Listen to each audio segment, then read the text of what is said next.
awayan. At huwag na huwag kayong matutulog, huwag niyong palapasin ng overnight ang inyong hindi pagkakaintindihan. Pag-usapan niyo. And then, siyempre magsisimba tayo palagi, mag-attend ng mga Bible study. Mayroon din naman sa CWL, ginagawa namin yan.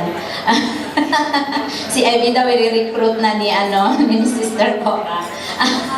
Kasi may mga Bible sharing kami, may mga faith sharing din kami ginagawa.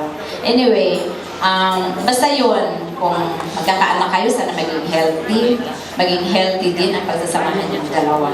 O ikaw naman na rin. Ano pa sasabihin ko? Bawal. Ano ako sasabihin? Nasabi ko na raw lahat.